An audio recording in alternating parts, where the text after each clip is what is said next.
welcome to Hear Me Out for another episode. Today is going to be an extremely chill topic.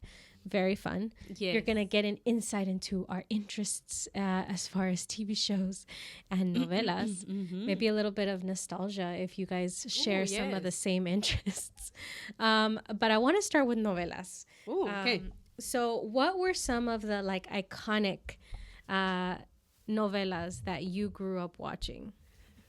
And I would even go as far as to say shaped maybe a little bit of your style, your attitude, you know, your toxicity, all of it. I'll go for the kill. Rebelde. Yeah. Period. Plain and simple. Rebelde. Kelly and I would watch it in Mexico over there, of course. Kelly always dreamed to be esta Mia. Oh, Kelly was Mia. I couldn't stand her. Whenever we will role play, Kelly was Mia. And I don't remember if I ever ascribed to a certain character, but I like Roberta. But I think I like Roberta and Diego's story more. Yeah. Pero Okay, porque Mia was a little bit annoying for me. She was. Pero Bola de luces. Like, pero no, como decía, qué difícil es ser yo. Me encantaba esa. Pero with time me empezó a gustar un poquito más la historia de Miguel. Como que se me hacía que Miguel era un poquito más romántico, era un poquito más... Are you kidding me? ¿No? Miguel was toxic. Pero Diego... Okay. Miguel estaba así, Diego on the edge of a cliff. Diego la tiró del barco. Okay, Remember. barco, cliff, barco, water. Roberta no sabía nadar. Still, like, I feel like the cliff, oh my God, what a horrible day. Okay, yeah, that. But remember, Miguel had He a had motive. his anger. Diego, no, he had a motive. He thought Right. Mia's dad had killed his father or something like that. Versus Diego, nada más era porque él era a douchebag, like a real jerk. Right. So for me, I feel like with time, even though I liked the dynamic between Roberta and Diego of like they were always bickering, but at the end you knew it was because they loved each other. Yeah. But then I realized, I want someone like Miguel. I want someone that is... Because there were moments where he was very sweet. Very, very sweet. Y le aguantaba sus payasadas, you know? Like, o sea, like, I think that's what I started liking. Que you're like, dude, who can stand this girl? But he could. And I feel like, obviously, we're dissecting a novela, but I feel I feel like Miguel was such a good influence on her that she changed. She did, yeah. She changed. Yeah, she did. And I feel like with Roberta, Roberta was an influence on Diego, and he changed. So I felt like that's probably why I liked Miguel a little bit more, porque it was like he made her into a human, let's say, right. You know. What's the name of the girl with the black hair? She's the one that I always aspired to be like. Amiga de Roberta? I can never remember her name, but she was so sweet. She was so beautiful. She's actually the one that, if you've ever seen that famous meme of like how dramatic you can get hit by a car. Yeah. Well, she became pretty famous. Yeah, she became famous. Did like a couple, like 4 novelas or so, I think, out of them all. And another one, esta Boyer. Pues Teresa. Ella, those two.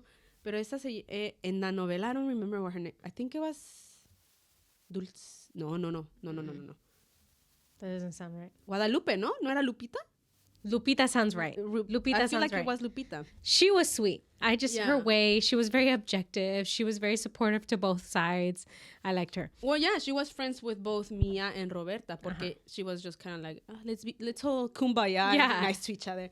No, but and then it's funny because we moved to the US and we would watch Rebelde with Karina and Edith, and it was just a whole like our make-believe games were just on a different level. Yeah, because now we had more people, we had more minds like, and I'm gonna turn this way and I'm gonna do this and I'm gonna say something that Mia would say. The real question is, did you guys ever fake band while they were playing?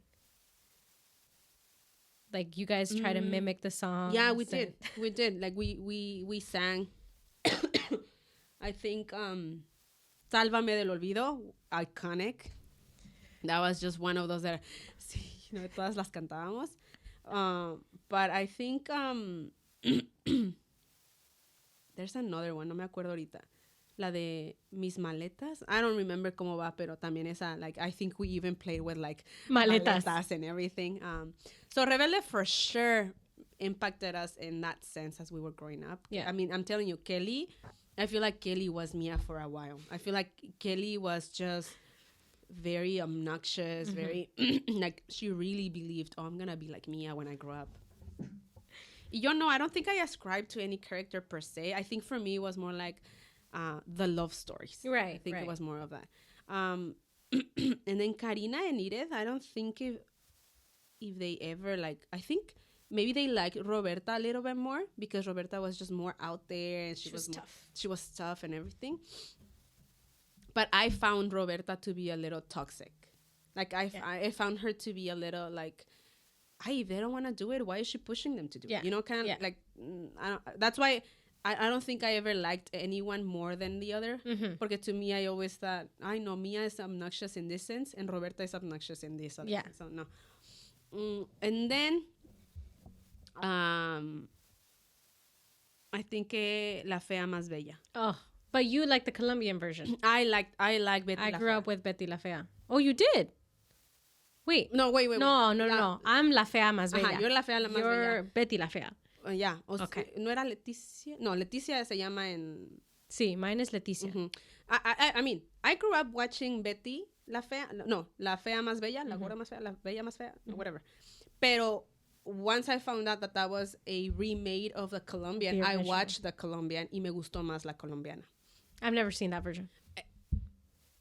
Va a sonar feo, pero I think que Betty está más bonita en la colombiana. Oh, no, pues sí. No, en La Fea Más Bella sí la hicieron fea. Like, they really... No, es que for me it was el cambio, ¿cómo le dicen? El... Oh, yes. After. The makeover for the Colombian is better. Yeah, the makeover, como que yo dije, like at some point in la mexicana, she looks like a transvestite.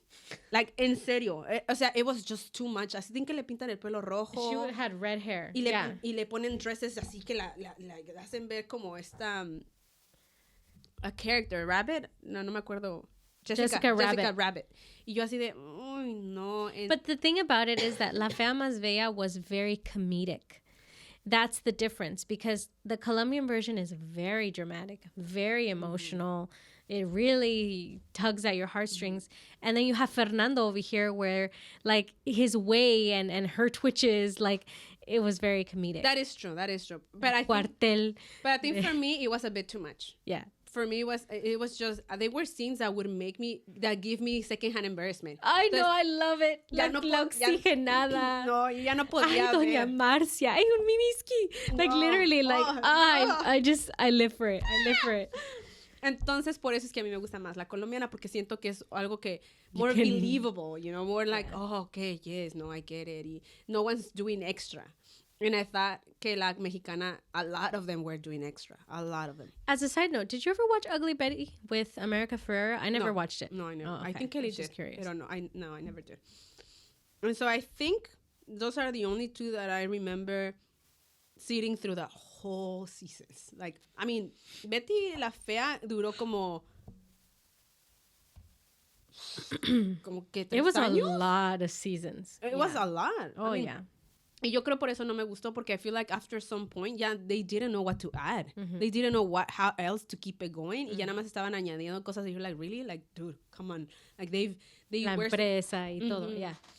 Y la colombiana is straight to the point, straight to the gut. Like, sí había drama and there were ups and downs and, you know, clichés y todo eso.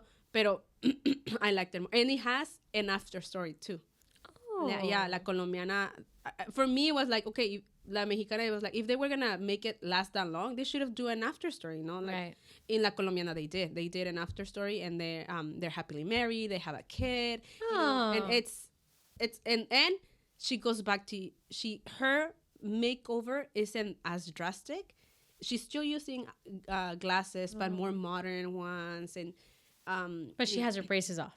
She has her braces off, yes, y ya le quitan la unibrow y todo eso, pero it's a more believable like makeover upgrade, and makeover. comeback. Uh-huh. Whereas for Letty, it was like she got highlights at the end and her wedding, and she looked very different. Yeah, she looked definitely very different. And it's like, I don't know. I didn't like that. To me, it was like they tried so hard to make her look prettier.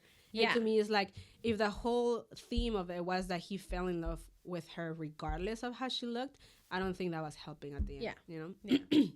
It's funny because in that show specifically, I really wrestled, and there was a point where I was really on the train for her to end up with Aldo.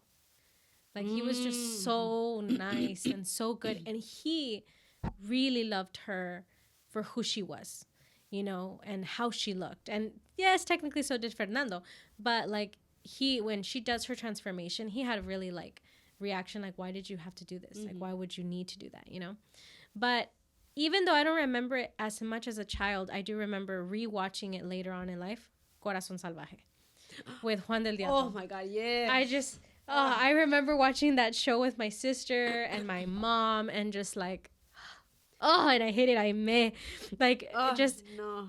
Monica was like the epitome of like innocence and grace, and then like she was so beautiful, and her little doll-like, exactly, como una muñeca. And he's so rough and like rugged, and you know, he's just like tough and mean. But at the same time, he manages to be a gentleman. He manages to be like, you know, like there for her. And oh my God, yes. There's a dinner table scene, which you know what I'm talking about. She complies with something that she doesn't agree with, and you know, he's like, ¿Por qué pusiste pues para que esa persona se sienta ahí? Y ella dijo, pues, you know, yo no iba a decir nada. And he's like, ¿no crees que me pudieras convencer? And it's just like, oh my God, like she's just kind of like, it's like she doesn't even realize the power she has over him. And then, but he makes her realize, you have that power over and he says, he's like, no me vayas a, ¿cómo dijo? No me vayas a. ¿Y no crees que me podrías convencer? No. Where he's like confessing to her, she's confessing to him how proud she is, you know, because he's like, vaya que si eres orgullosa. But when she starts to tell him like, no, I really fell in love with you, I really loved you, you know, he says something like, you better not be deceiving me, you know. He's like, porque he's like, me estás como embrujando practically. Like he says something like that. ¿Qué me has hecho? Es como que me embrujaste. Y pretty much le dice, si me llegaras a engañar, no lo voy a engañar. He says, no me estés engañando, Mónica. You know, he's all aggressive, and she's just kind of like, no. No, y ella le dice, no, porque siempre piensas que te estoy mintiendo. Yeah. No, I love when she gets mad the first time, where she's just like, what does she tell him? Like she gets mad, and he finally tells her, vaya, ahora ya es hora de tener esta conversación, because she's already kind of like, yeah. Like, y se va, ¿no? Se she goes to the room because she thinks he cheats on her. And so she pisses off. She gets pissed off, and she goes to the room, and she's just kind of like, don't even touch me. And this is the first time he's seen that emotion out of her. You know, she's like, ¿qué crees que estoy hecha de piedra? You know, he's just kind of like, oh my God, like she's reacting, you know? Oh, I loved that show. Yes. Aimee was just like, and then also the way that he gives Monica her place, you know, when Aimee is trying to make these lies, and he pulls her and he grabs her by the hand. He's like, dile lo que le dijiste. And she's like, no, estás loca. Like, she's literally like, how could you even make those lies? And he's like, ya ves, like, no estés, ¿cómo dijo? No estés escupiendo tu veneno. No te vamos a creer. And she's like, she runs away or whatever. But, like. Hay otra escena que me encanta también, que pues pasa tiempo. They don't divorce, but he ends up leaving her por cosas del destino, ya saben. Pues es novela. Y entonces regresa, y ella es como que she wants to move on. Yeah. She's like, okay, ¿me dejó? Porque él la dejó. Y ella le estaba rogando y él no, for her own good. But obviously he doesn't let her know que I'm leaving you for your own good. Yeah. He just leaves y la hace sentir mal. And so he comes back y ella lo ve y actúa like nothing. She's just like, nope, you're not going to disturb my peace, whatever. She's living on her own. Like, she's more She's independent. tough. She's strong. Uh-huh. Not the same Monica. Not the same Monica. And so he's like, ooh, okay, I need to change my attitude, you know? But he's still Juan. He's still Juan del Diablo. He's still very much like, no, I'm going to impose my, you know, whatever. And there's a scene where he goes to see her donde ella está viviendo ahorita y la señora que le está rentando el cuarto le dice, oh, otro hombre aquí o algo así. Y él le dice, y le dice a la señora, ¿quién estuvo aquí ayer? Y le dice, no, pues que so and so. Andrés, ¿no? Andrés, another interest, love interest. Well, not love interest, pero, you know. He's there. He's there. Y que muy noche, ¿no? Entonces, you can tell Juan already is like, oh, you know, like he's dying in the inside. And obviously, he's even more like pissed because he's trying to woo her again. Mm-hmm. He's trying to let her know, hey, like I left because of other reasons. Like I still love you, blah, blah, blah, blah. And so he's trying, le dice, ya, like nos tenemos que ir. No te puedes quedar aquí. Le dice, no. Porque están casados, Porque ¿verdad? están casados, siguen casados. Pero haz de cuenta que algo pasó que se perdió like his paperwork and it's almost like he doesn't exist. Oh, I see. Porque ella le dice, ¿y ya tienes esto? ¿Ya tienes el papel o algo así, la carta or something like that to sort of validate that they are married? Y entonces él le dice, no, pero like lo voy a conseguir, que eso no te preocupe o whatever, you know? Entonces ella le dice, no me puedes obligar. Y él agarra del brazo y le dice, todavía sigue siendo mi esposa. Y I'm like, ¡ah! Y le dice, sí, pero no me puedes obligar. Te voy a odiar por el resto de mi vida si me haces esto. No te lo voy a perdonar. Y que sabe que... Y le dice, no, Mónica, tienes que regresar conmigo. Tu lugar está en mi hogar, conmigo. Yo te voy a defender, yo te voy a cuidar. Y obviously he's being a gentleman y no le está diciendo, like, I know. A fuerzas, pero sí le está diciendo, like, no, you are my wife, Joanna. You are my woman. And so I think it's that for me. I think it's the... Which is funny, you know? It's funny that, like, his balance of just how rough he was, but yet at the same time how tender he was very, like, growing up for me was like, oh. It's very believable. But I think, you know what it is that, like, you know, I think that there's something very attractive in when your man can be a man. Oh, yeah. You know, like he's going to make a decision and he's going to have direction. He's going to act and he's going to respond. And I think Juan del Diablo had that. Mm-hmm. You know, he had this character of like, I don't care. I'm going to do what I need to do. And he was a gentleman, you know, with her. And he really like treated her with that love and tenderness. And so, yes, for sure. Oh, no. Corazón Salvaje was. And I still rewatch it. I still rewatch their scenes. Like, oh, yeah. Just their, like, su noviazgo, me encanta. You know, like, there's a scene where she wears this beautiful blue dress. And she comes to the kitchen and he's like, te ves bien bonita. And she's like, really? Like, she's like reacting and she's like, de veras? And like, they're just, you know, walking down La Plaza and they're playing. And, you know, then they're met with Aimee and Andres. And they're just kind of like, oh, you kind of ruined it for us. But, oh, I love that story. Oh, yeah. I mean, I think one of the scenes that I also like, it's prior to them marrying. Cuando ella le dice... Where she's crying and he kisses her? Like she runs away? That's a good scene. Esa también está bonita. Porque I feel like she's crying like a little kid. Yeah. Like, yeah. You know, and I was like, oh. ¿Qué tienes? Pero no, I think for me is una donde le dice, yo tendría que haber estado estúpido o muerto para dejarte o cambiarte por Aimee o algo así, le digo. Yeah. Y ya se queda así de... And that's what she tells him. That's when she tells him, like, that's how I fell in love with you. Porque tú me dijiste que tuvieras que estado loco o algo así para haber cambiadome por Aimee. And he's just kind of like, oh, you remember that. For sure. For sure, Corazón Salvaje was just like great novela. What about American shows? So for me, growing up, I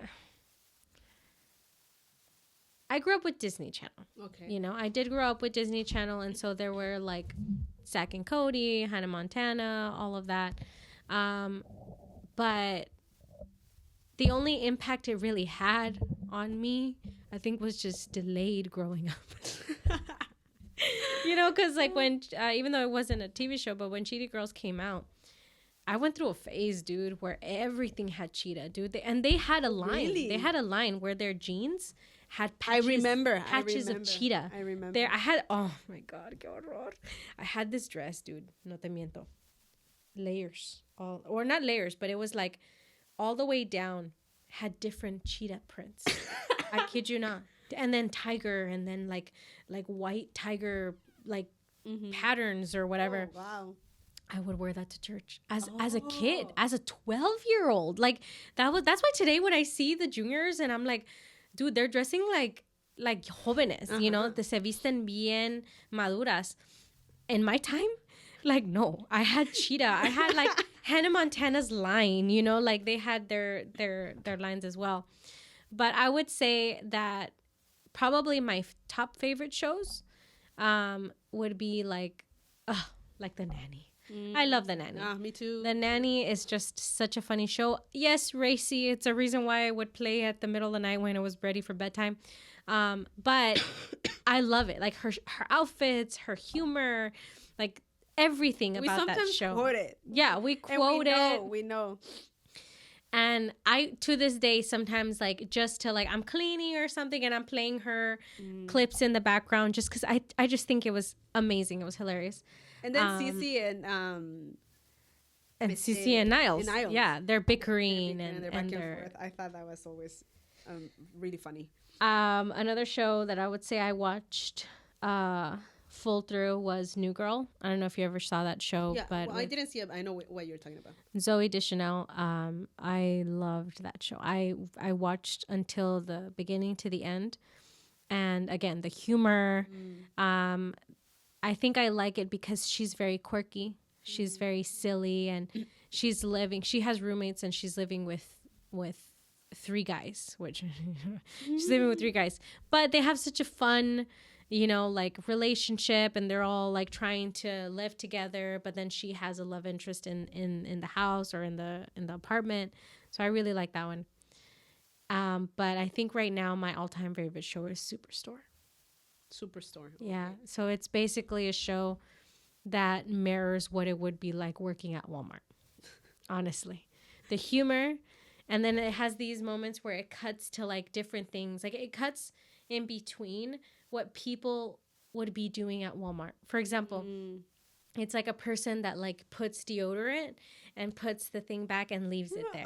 Or like there's a kid that's like using a porta potty, and it's like he's literally going to the restroom in that porta potty that it's like to be sold, you know? Or like so many different things. Like there's this girl where she sees this candle and she just bites it, you know? And you're like just the weirdest things like that you see. That you've seen videos of like only at Walmart. And I love the show. Honestly, like those were probably my favorite American TV shows. Friends, I do like Friends. I've watched it full through. But I think it's very cheesy for a lot of people nowadays. Like you really have to like that kind of humor to enjoy it, because there's a laugh track constantly on. What about you? American TV shows. American TV shows. I think, well, I already said The Nanny. I watched The Office. Oh my God, yeah. I watched The Office. Totally forgot about The Office. I think it's funny. Yeah. But did this ever happen to you? I had to stop watching at some point because I would get overly annoyed with Michael. Like at some point I'm like, yeah, dude. Yeah, there are some episodes where they really like push it for him to be a douchebag or like a jerk, like or just kind of like, really, dude, like how are you even functioning? The secondhand embarrassment is just but I feel like for me, Dwight made a lot of what I watched it. And for me, Jim and Pam, I like their love story. And I think Dwight, it was just funny. It was just funny for me. So every once in a while, I still watch clips of it, but Did But you I ever wouldn't- watch Parks and Rec or just The Office? Just The Office. I never saw Parks and Rec. Yeah, no. I've been hearing that it's very similar and it's Well, I feel like they follow the same concept of like a like there's no laugh crew. track and you zoom in and yeah. Like a crew is filming them or whatever. But but no, I never did, and I didn't grow up watching The Office. You know? Right, I right. watched it Later. 2 years ago, I think, 3 years ago. So and then I think for a while it was I think I watched the first season of The Vampire Diaries. Oh, I never got into that. Yeah. Well, I mean, I've seen the clips. Like, I'll watch clips of like Damien and what's her face and Stefan and like the girl, the love triangle. But I never saw like full through or watch the show. Yeah, no, I watched the first season. Oh, okay. But I watched it because I was already on the Twilight train. I was like, oh my God, all about vampires, blah, blah. So when that came out, I thought, oh, yes, a series my of show. every day, you know? But I think I watched the first season, and then after that, I don't know what happened. I think I was bored of it. I don't know. I think I became more obsessed with Korean dramas at that point. And so to me, it was like, oh, it doesn't equate. It's just not it. And so I became very, very obsessed with Korean dramas, Japanese dramas, Chinese dramas, and movies and everything. And I just found them more family oriented. Right. I found them less sex or sexualized and more like they really focused on the slow romance. Right. On like you know, yes, there were a lot of dramas where it's like really like that's really unreal. Like, you know, there are scenes where you're like, that would never have happened. That would never happen. But I think for me, I thought I was very into like the slow of it, the innocence of it, right. The like it wasn't like for me a lot of the times American shows were quick, very quick, you know, one night stands and all that, and I didn't really like that. And so for me, I saw a lot of family values even, and cultural values in Korean dramas, Japanese dramas, and Chinese dramas. That's changing, I feel, like a little bit. Like yeah, como todo. But every once in a while, you'll find a drama that is still like, this is nice. I like the progress of it. I like, you know, yes, it's still very unrealistic. Yeah. But I think you move past that by the fact that the romance of it or the love in it could happen. Yeah. You know? It starts slow and it moves on to something nicer and it moves on to something strong and lasting. So I think I like that. And so one of my favorite dramas that I still stay with is called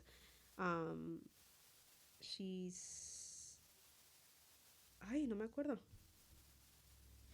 Whatever. There are two.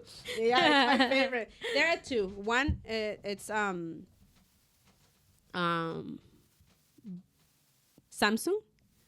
My dear Samsung, or something like that. My lovely Samsung. And the whole drama is about this 30-year-old that, according to Korean standards over there back in the day, you're talking about 2004, 2003. Wow. She was already back in the day. Yeah. She was already a leftover woman. You know, she's 30, unmarried, has no prospects, and she's overweight. So for that in Korea, it's like, oh my gosh, she has the three areas that no man will go near: overweight, 30, meaning old, and has not like a really good like job or any like financial background, let's say. She makes desserts. That's what she studied for, and that's what she's good at, and she enjoys it. She becomes employed by this guy, super handsome guy, super tall, you know, rich, whatever guy, to be first. He employs her to make desserts at his hotel, Okay. Because he owns a variety of hotels, but that one specifically, he's like, I'm gonna make this hotel work. So. So he employs her to do that, and then they get embroiled into this situation where she now has to work for him as his fake girlfriend. Oh, I love that. I love Yeah. whenever that's the like storyline. And so, obviously there's scenes where they have to make believe and you can see, oh, true feelings are seeping out, but no, because I was just acting, blah, blah, blah. Right. So I love all of that. And then obviously the ex-girlfriend comes into the picture, and then now it's like, he leaves her for the ex-girlfriend because the ex-girlfriend has a soapy story and he feels bad for her, and he's like, oh, you know what, like I really loved her back when we were like together, so it's right for me to be with her. So la deja la otra, y la otra pues toda, like that's like an added thing to her already, like I'm old, I'm poor, and according to society, I'm overweight. Like I'm not going to marry any man. Which she's probably not, now that I think of it. Nah. Like not even in the show, she's probably that big. I think she's a healthy size, but obviously for Asian standards, I feel like back especially back in those times, I researched and she had to gain weight, the actress. Wow. Yeah. Wow. For the role. And so yeah, no, you see her and you're like, dude, that's a normal human being. That's what I look like. But to those standards, I feel like those standards are changing now in Korean dramas and everything. But back then, she was just not like. She was just. Yeah. But what made the story wonderful was that obviously we're all hoping to be loved for who we are, and I think she managed that. There's no plastic surgery. No. Okay. And there's when he leaves her, she does go into this like, I'm gonna lose weight and I'm gonna dress better, and obviously a makeover and the things we do as women to get over something, to get over a breakup. But it's not drastic, and it's not like, oh my God, she changed who she was just for that. No, she stays true to herself. She tries dieting for a couple days, and then after that she's like, screw it, this isn't for me. Like this, I can't not do that for him or anyone else for that matter. So se dejan, well, he leaves her mostly, and well, they weren't really anything. They were still faking it, but when they break up, the fake part of it, they also break up in like real life, and so he's very nonchalant, like, hey, we like it was just an employment kind of thing, and for her it's like, wow, like for me it was real, I took it as real, but hey, if you want to play that card, go right ahead. There's a lot of comedy. There's a lot like comedy as in like you don't need universal comedy. You don't need to be Korean okay, it would help to understand the culture, to understand the jokes better, but it doesn't have to be that way. And I think I liked it because it's the whole drama of we're faking it, and then, but we're kind of being real about it too and everything. So that's one. And then my second favorite that till this day I watch at least once a year, it's Strong Woman Bong-soon. Strong Woman Bong-soon or something like that. And it's about, again, a woman that has superhuman strength. And she's very strong, but she hates it. She hates being that strong. She hates because she can't like have normal jobs because she'll like break stuff, or like she can't quite control it. So she ends up being hired by this guy, again, rich guy, handsome, tall, whatever, to be his bodyguard. And it's funny because he employs her to be that. Does she look like she's strong? Or No, she looks no. like She's tiny. Like I think she's my height in real life. And then next to him, she looks shorter. But she's just really strong. But she's just really strong. Okay. And then lo que más me gusta de esa novela is that she's super cute de su carita. Like está así como like no like. I think they chose the right person to play that, because on one end she's because the story progresses and she's trying to sort of like combat crime. Right. But you wouldn't believe that because she's so tiny. She's so tiny and she's so cute and everything. But what I like about it is that he develops feelings for her first. Oh, okay. And it's just the way he goes about it is not always the right way. And so, but you as a viewer, you're like, ay, pobrecito, le falló ahí, or whatever. And she's oblivious to it because she likes someone else. And so I think I like the story porque one, she's very cute, she's very petite, and you wouldn't believe that she's that strong. And then two, I like it because he falls for her first, like on the spot. Like the first time he sees her, he's like, yeah, that's it. And I think I like it porque él le demuestra su amor in many ways, like not just in a romantic way, but also in like consideration. Okay. You know, I'm gonna consider your situation, I'm gonna consider your parents, I'm gonna consider your family, I'm gonna consider my family and everything. And so eventually it turns into like I think he makes her out to be his girlfriend in front of his dad. So okay. Now it goes into that kind of like fake relationship. Oh, I see. You have that element. That you have that in, but very for like a short period of time. And then it's funny because she thinks he's gay. So because she thinks he's gay and he never corrects her. And in fact, he plays along with that. It's funny because like there's a scene where she thinks he's checking out her love interest and she gets jealous. She's like, oh my gosh. She's like, no, he's mine, that kind of thing. And because he knows what she's doing and he likes her and he's jealous, he does it even more. He's like, oh, I'm going to touch his butt or whatever. Oh, you know? I see. And it's funny. That's funny because she gets all infuriating, like, no, like he's mine, whatever. But little does she know is that this guy is burning for her the inside. And there's action in it because they do. She's a bodyguard. She's a bodyguard. You know, not only that, but there's like I think Korean dramas they do a really good job at putting real issues, by giving it comedy and giving it like sort of like a lighthearted side to things. Right. Because there's a huge crime going on, and the underline of the whole novela is this guy is kidnapping women, and he's hurting them, and he's killed a couple of them. So she's going after this guy. Okay. And but you know, it's so you got the comedy, you got the romance. Yeah, you got the action. And then all the boxes are checked. Yeah, all the boxes are checked, and I liked how it was quick for him, but I feel like it was still a slow love. It was still a slow, for her at least. It was kind of like, oh, you know, like he'd do things that she'd be like, okay, whatever, you know. And then eventually she realizes, yep, I'm in love as well. I just didn't want to like admit it. Right.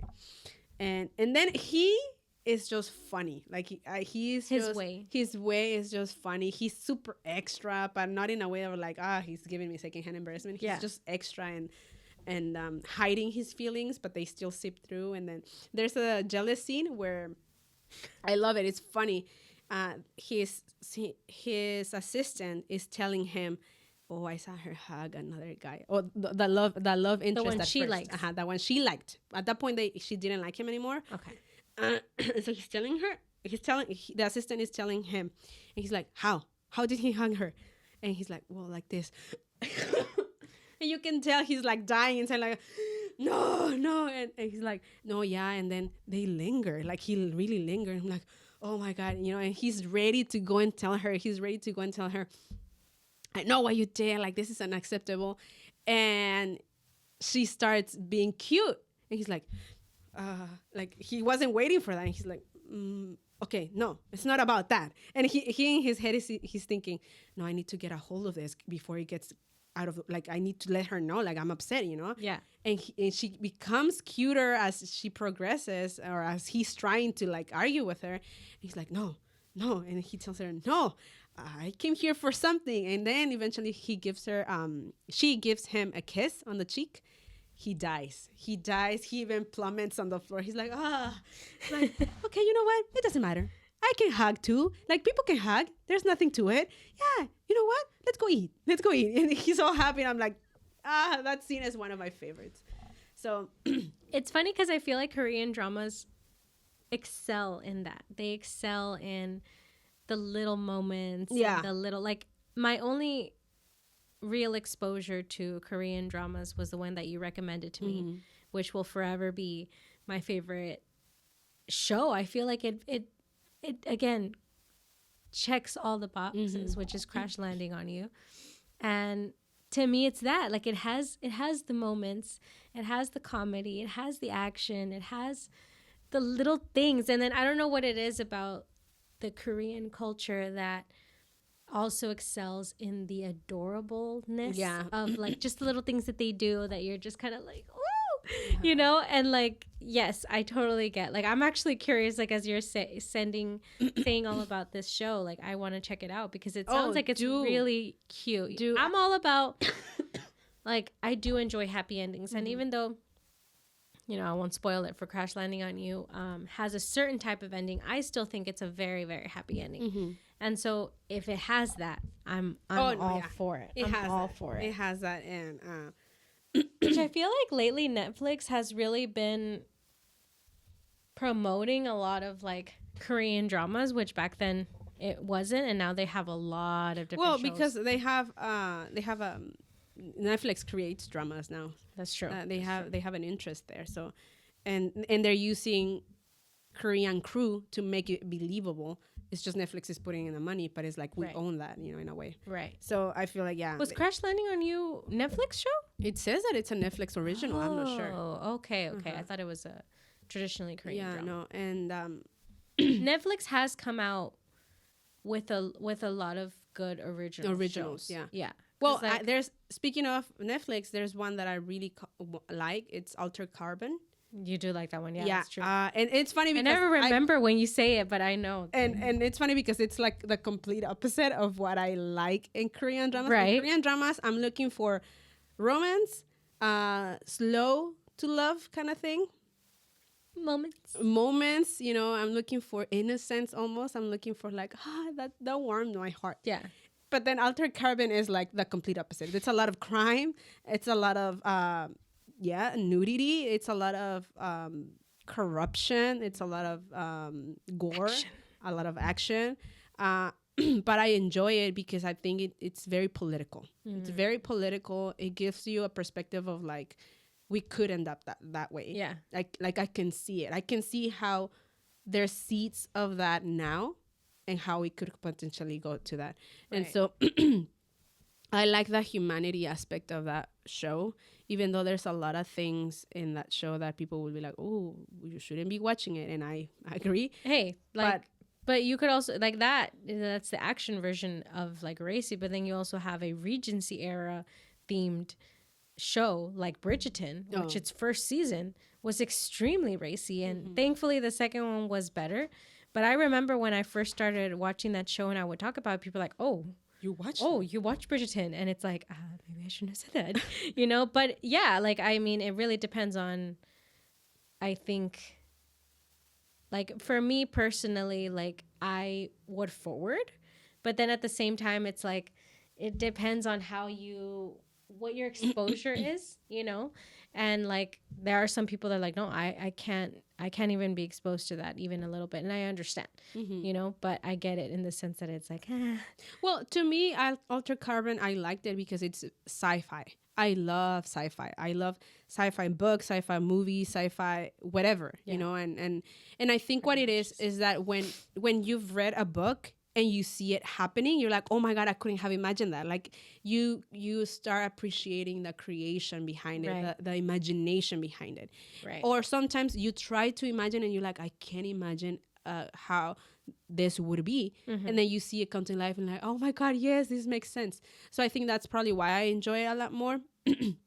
Because I read sci-fi books and then I see it come to life. I'm like, wow, you know, the imagination, the work that went through it. So I think that makes me like it even more. And like, I think for me, in the same way with Bridgerton, it was, the reason why I liked it is because I've always watched Jane Austen films. I've read Jane Austen books, and it was always in a film setting, like a movie, but it was never on a show, the day-to-day, the like what they would do outside of the main event. And so like, I enjoyed that romance like happened between Daphne and the Duke. And just, again, it's the fake. It's the, we're faking it in front of everyone that we're in a relationship. And then you start to catch feelings, and then you see that develop. I don't know what it is about that.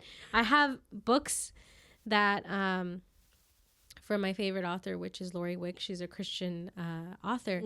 There's like 2 that are specifically about we're gonna fake it, and they're like my favorite ones. Like right now I'm reading one that's called The Princess, and they get married. She gets married with the prince, and he's grieving his previous wife. But in order for him to remain in the throne, he has to remarry. And so he tells his parents, I'm going to follow through with tradition, but given my situation, I don't want to have any part in looking for a wife. So I'm going to leave that to you guys to find someone for me. And so they're like, okay, Christian romance. And so they go and they find this woman, Shelby Parker, who she agrees to do it because she's like, if this is a way that I can honor my country and honor God, I'm going to go ahead and do it. And I'm going to marry him. And their whole relationship is about getting to know each other, but they're already in a marriage. They're already in this setting where like, you're the person that I've committed myself to, but I don't know you. So I have to get to know you. And then it's just a beautiful love story. But yes, definitely anything involving falling in love later on, I enjoy. Yeah. Which kind of Crash Landing has a little bit of that in the sense that they also start off with like bickering and just kind of like, we're here because I'm going to help You're you. sort But of like a nuisance to me. Yeah. Yeah. And then they eventually fall in love. I'm trying to think of other Netflix shows that I ever got into, but like Stranger Things and like all the other ones, I never got into Stranger Things. I did watch Stranger Things. I haven't watched this recent season. I don't feel like it. I don't feel motivated enough to watch it. I think for me, last season was kind of like the first season was really good. Maybe because it's like first show, new, whatever. But the second, it was kind of okay. They're following up, yeah, sure. The third, it was just I don't know. And then this fourth one, I have nah, and I'm not even curious if I'm being honest. I like Emily in Paris. That's really? That's a Netflix show that's I think very girly, but I really like it. And then it's based in Paris, and I like the aesthetic of it. I like the fashion, and I like just the little things that they did to create the show. That's a good show, but it's very predictable. Oh, I see. So I wouldn't say it's Hallmark predictable, but it's predictable in the sense that, it's a certain type of audience, but. Did you ever watch Game of Thrones? No, Me I neither. never got into Game of Thrones. Me neither. No, And I'm kind of proud of it. Yeah, no, I never got the hype. I'm trying to think of like, for example, top shows that everybody was watching. Stranger Things. So you watched that. I didn't watch it. Squid Game. No. Never watched Squid Game. Game of Thrones was one. I would say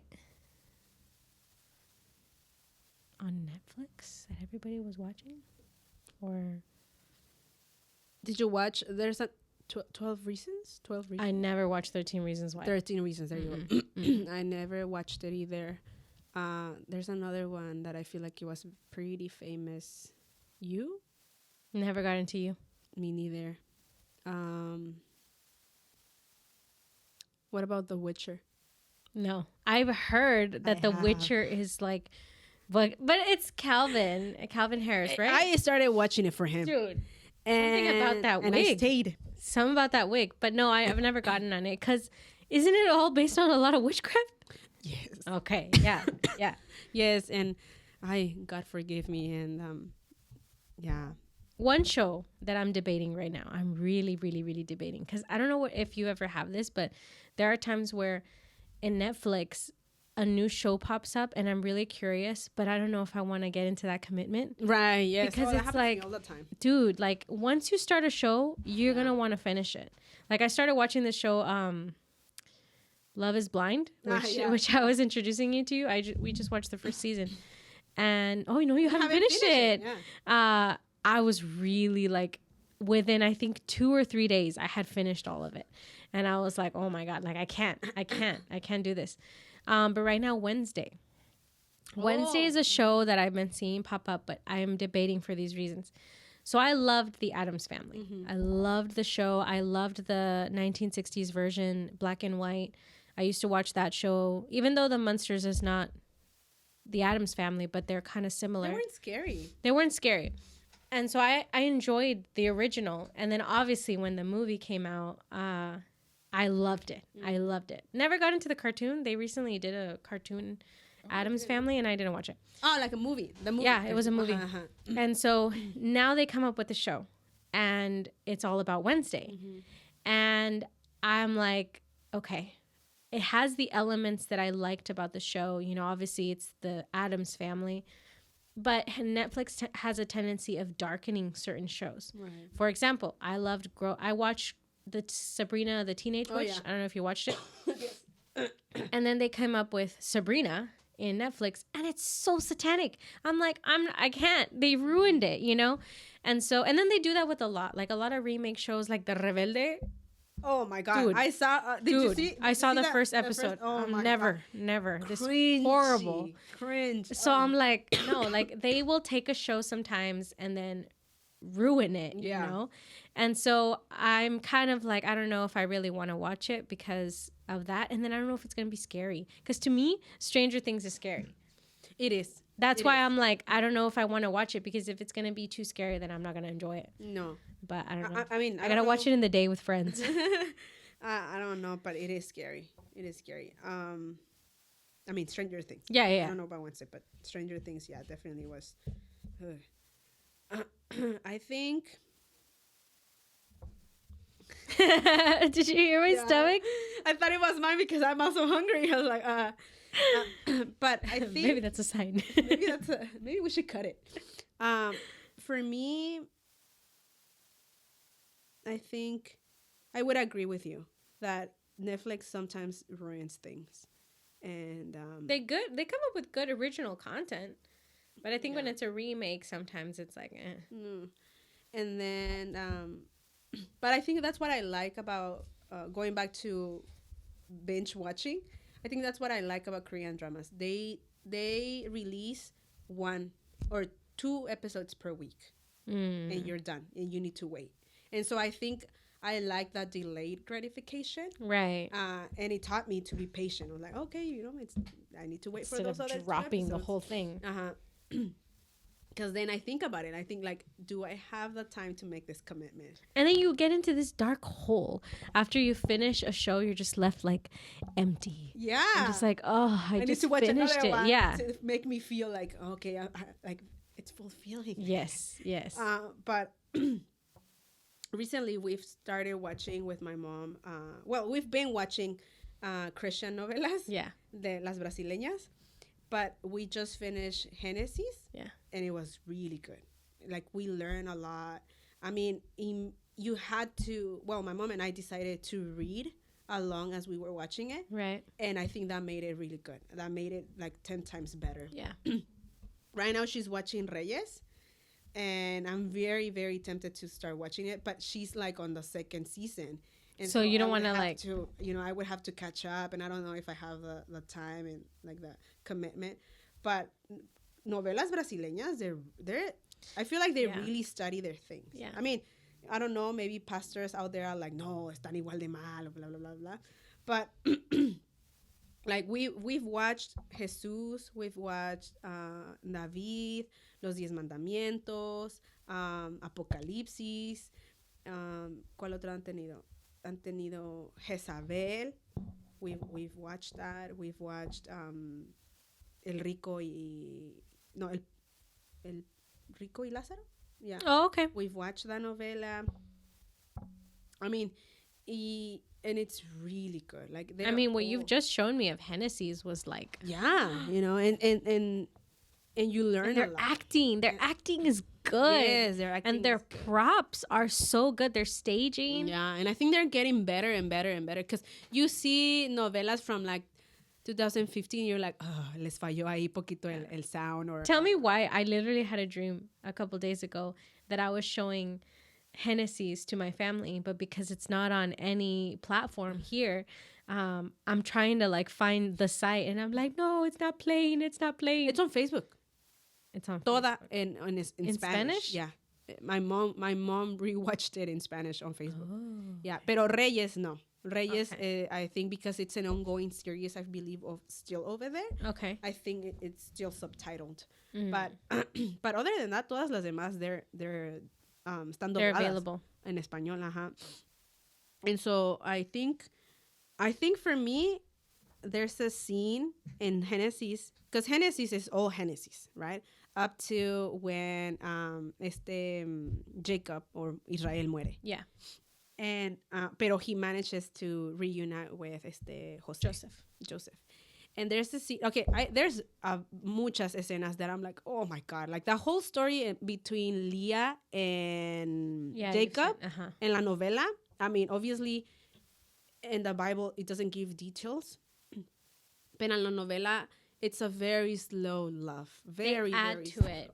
Yeah, they add to it obviously for novela reasons, for drama reasons, pero el amor de Leah is just, man, it was just, man, she was just there putting up with everything, putting up with his, su desamor, you know, and if we're being honest, because literally this guy would only see her once, ever so often, and boom, she'd get pregnant.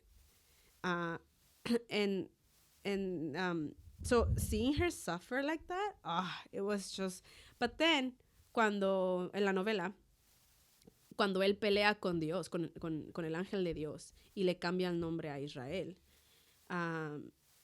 ¿es that? Ya es cuando le cambia el nombre a Israel.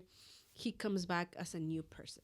He comes back as someone like, and up to that point. And it should. It actually would make a lot of sense if that was the case. Yeah, and up to that point ya se estaba dando cuenta who Raquel, Raquel. Sí, Raquel was.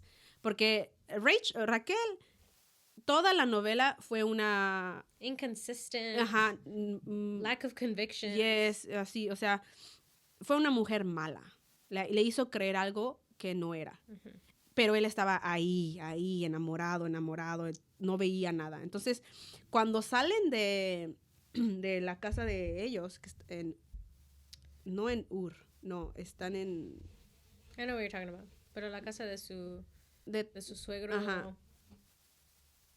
Starts with an L. De Labán. Cuando salen de ahí, porque obviamente up to that point Jacob está huyendo de Esaú. Entonces cuando por fin recibe palabra de Dios de que se vaya de ahí,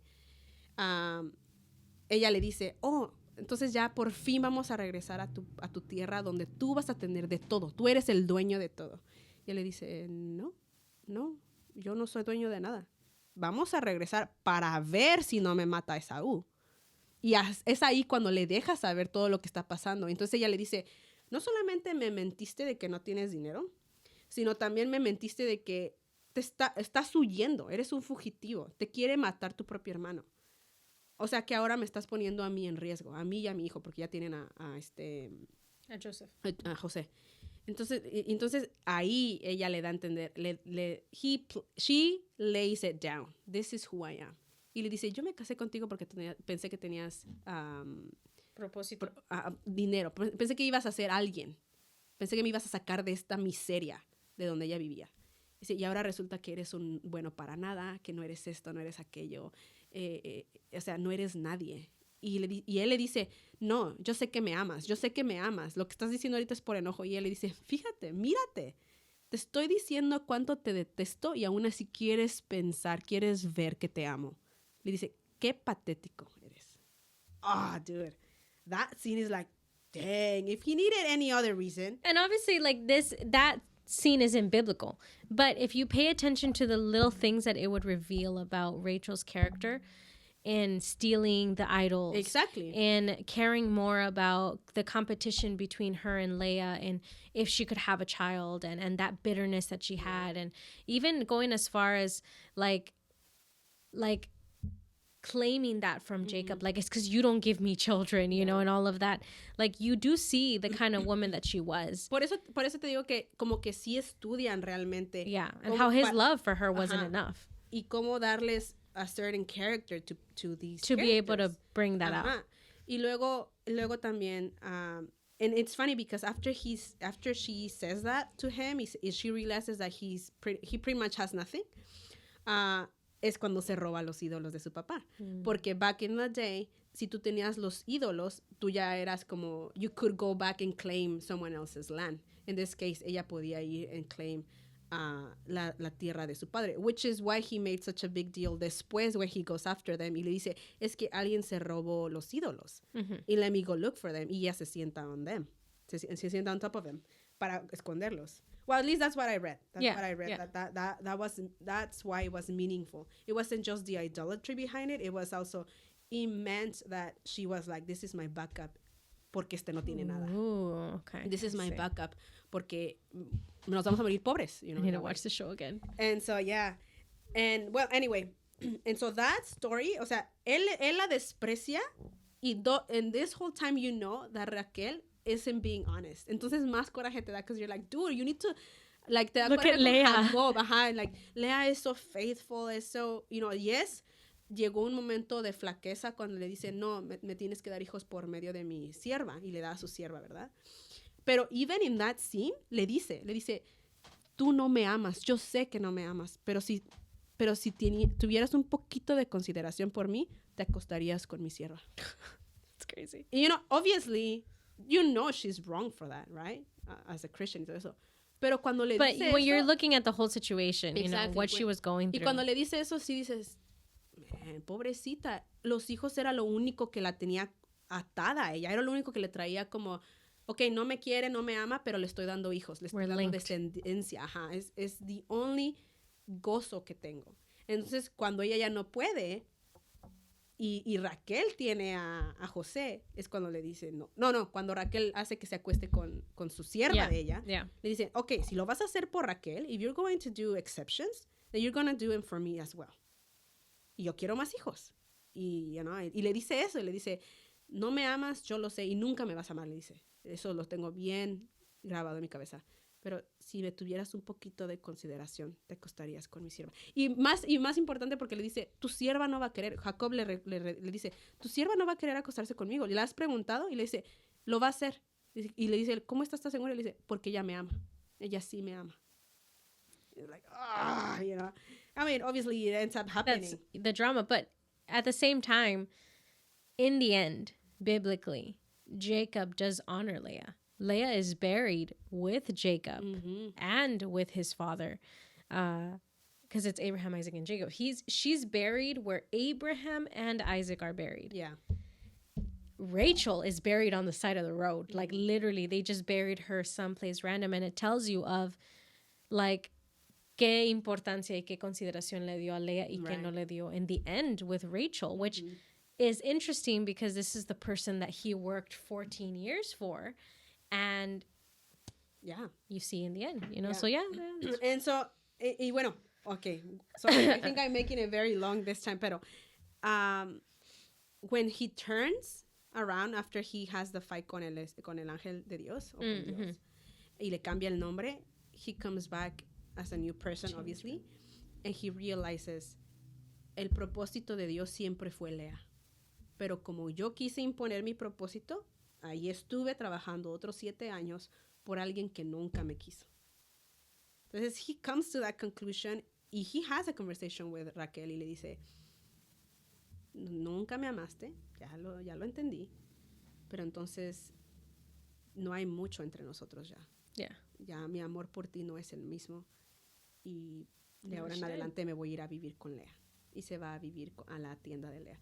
And it's so sad, that scene, porque, well, sad and happy, it's so bittersweet. That's the word, bittersweet. Porque every time that Jacob would lay down with Lea, él apagaba todas las velas. Y le decía, apaga todo. Y very, like, he was doing a duty. Ajá. And he treated it like, okay, done. I did my work as a husband. You know, whatever. Move on.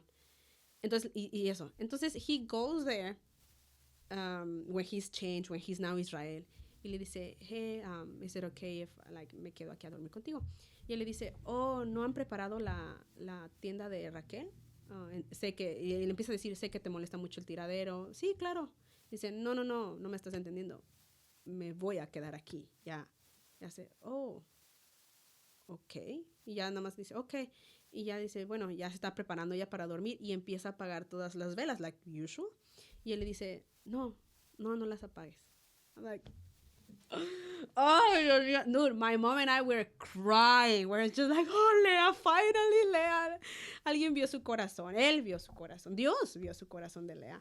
Because it's so sad, like, you know? Even in the Bible, the way that they described her is like, Raquel era de bonito cuerpo y Lea tenía de ojos cansados. And you're just like, dang. Like, parecer, you know? Y entonces le dice, no las apagues todas. Y ella se queda así, oh, okay, weird, you know, pero she's so excited. She's like, okay, you know. Y ya, and then, you know, they do what husband and wife do. And he kind of like la suelta poquito. And in other scenes, he would always give her his back. Siempre. Entonces ella como que she's assumed. Used to it. She's used to it, and she assumed that's what he was about to. And he's like, okay, then good night. También ella se voltea y él dice, no, where are you going? Like, no. I was just adjusting myself. I was like, I'm like, oh my God. And so she's like living life, you know, she's like, oh my God. And just when she thinks it can't get any better, like, I'm pretty sure she's like, I'm good with this. Like, I'm good with it. If tomorrow he goes back to whatever, it's fine, you know? And so it's morning, y él le dice, y he brings her stuff. He brings his stuff. Y le dice, I'm moving in with you. Y ya, oh my God, no. And she cries and cries. Le dice, why? Jacob le dice, ¿por qué estás llorando? Dices que no puedo creer que te vas a quedar a vivir conmigo después de tantos años. Entonces, from then on, it's assumed that they lived a very happy marriage. And it's just like, oh, like, Y Raquel se muere. And it took such a long time. Pero me gusta que también a ti en Raquel se da cuenta, I did this to myself. Right. She could have had a very happy relationship, but she went about it the wrong way. Yeah. And so, todo eso se me hace, I know, like, there's a lot of human aspects to the novela. Right. A lot of, yeah, of course, no es para que uno diga, eso fue lo que pasó. Because no, the Bible doesn't give details. And this is make-believe of the people to give, you know. How you want to interpret it. How you want to interpret it. Pero se me hace bonito porque it explains why Leah deserved that honor of being buried with him at the end. Yeah. Y por qué esta Raquel no. Yeah. And I think que también it explains the true change Jacob had when he was named Israel. Which is actually something that I never considered, that if that were to have happened to him, he should have changed as a man in every aspect. You know, he was no longer the deceiver. He was now Israel, you know? So, yeah, I gotta watch this novela. Guys, dude. Check it out, please. Genesis and now Reyes. My mom's liking Reyes a lot more than Genesis. Reyes is really Reyes, good. obviously, like it says, it's all about the kings. It's all about the kings. Is that like when they ask for one? I think Reyes, la novela Reyes, it starts even prior to that. I think it starts with Samuel and how they're asking him, like, you need to give us a king. God needs to give us a king. And how he's like, no, like, I don't know, whatever, pero, you know, hey, dale a la tierra lo que quieres, dale esto. And so it gives that, toda esa transition, like Saúl and then David, and y así se va a ir todos los reyes. And so I think it's a good, it's historical, well, quote unquote historical. Biblical, yeah. But it's biblical. Y me gusta porque en las novelas abajo te dice la scripture. Yes, I love that. I love that too. It gives you the scripture so you can like see that they're basing it off of the scripture. It's not just, oh, me lo inventé y déjame lo pongo on TV. No, it's like they're really basing it off of the scripture. Right. So, sorry guys, I took a huge limp on that one. No, either way, please let us know what your shows are. I'll try to list all the shows that we mentioned if you want to give it you want to see the trailer so you can see what we were into and what we're currently into. But thank you for joining us on this episode. So much, we will see you guys soon. Bye. Bye.